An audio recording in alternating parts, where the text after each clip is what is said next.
Hello, welcome back to the Greater You. We are working on the romantic relationship trait series. Today we're on session 4 or part 4. Let's go ahead and get our screen shared just so you have a visual to anchor this one in your mind. There's 14 of these romantic relationship traits that we work on with our people that are working on their interpersonal and romantic relationships. Remember that we are working on getting you to the top 10% of relationships. We want your relationships to be amazing, especially your romantic relationships, all your relationships, friendships, work relationships, colleagues, clients, anything that you're doing. Remember, we've got a lot of content coming. By the time you see this video, there's more that are in the queue. We are very committed to getting really good information out there. So please spread the word. As you know, like and subscribe, hit the bell, all those things so you get reminders as our videos drop about once a week to give you more information that will improve your lives. That is our commitment at the Greater You, to help you become the Greater You, right? Okay, so let's talk about ease versus walls. This is so, wow. Every one of these just blow me away.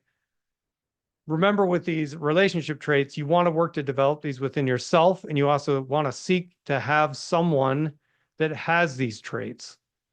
And the trait on the left, ease, versus the trait on the right, walls. The one on the left is the positive trait that we're seeking to obtain. The one on the right is the trait that tends to detract from it or draw or stand in opposition to the positive trait. Walls in a romantic relationship tend to collapse on the relationship and crush the relationship. So we don't want walls. We need to, we've talked about how secrets can destroy romantic relationships. Walls can as well.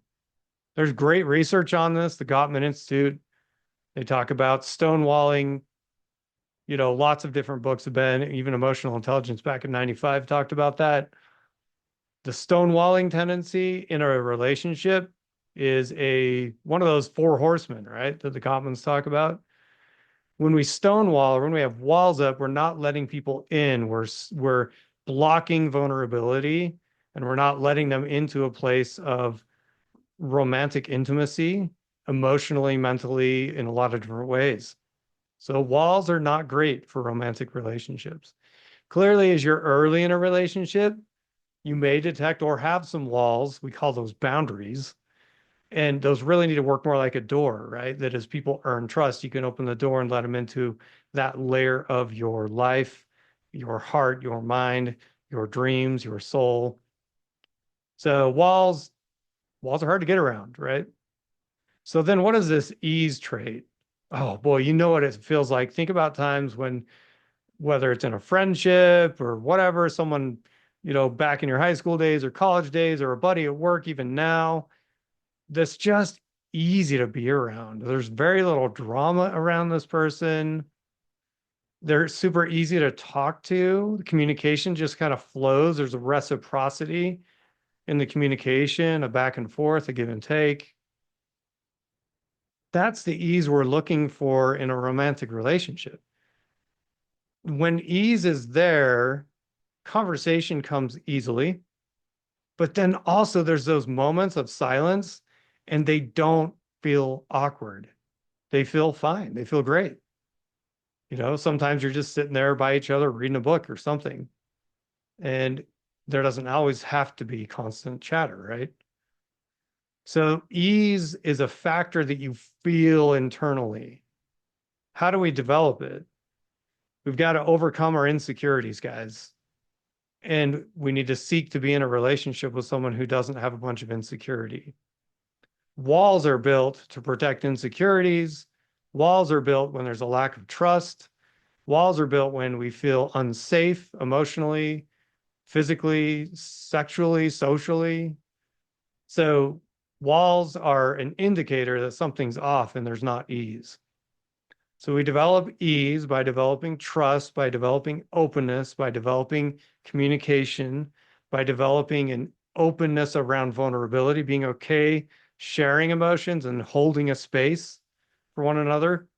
I just had a couple just today say that. They were talking about a tough situation they went through recently, and one partner said to the other, "I really appreciated that you held space for me when I was upset." That is ease. Ease doesn't mean that everything's always easy. Ease and easy, there's a whole video on that we did that wasn't really necessarily talking about romantic relationships. But ease is different than being like having an easy thing going, right? Because life is hard. And when you're in a long-term committed romantic relationship, you will go through hard, whether it's child rearing or financial challenges, or if it's a long distance thing and you're figuring out where to move and all the different things. There's so many things that can make romantic relationships not easy, but it can have ease in those times that are not easy. And that's by being open, by being warm, by being friendly, by being kind, by being trustworthy, by being a safe space for your other person, whether you're speaking or silent. There's that ease that you want to develop. So bring this one into your romantic relationship. Seek for it in a partner and become it. Be an easy person to be around, right? Develop ease. Don't be that person who's judgmental, harsh, rough around the edges, constantly using sarcasm, all those things, those like avoidant behaviors and distracting behaviors that really pull away from it. Sure, part of ease in a relationship is humor, but it's not cutting humor. If we start taking, chops at each other verbally or emotionally, now we're back into those four horsemen, right? Where you're getting into defensiveness and criticism. Criticism is a killer of good relationships and will drop you out of that top 10% really fast. So make ease by you developing the ability to be easy to be around, even though life isn't easy, by developing your communication skills and your confidence and your ability to overcome your insecurities, letting those go, building great trust in that relationship, and just being that person that your person can rely on first and foremost. So ease versus walls, huge important relationship trait to develop both in yourself and to seek in a long-term partner.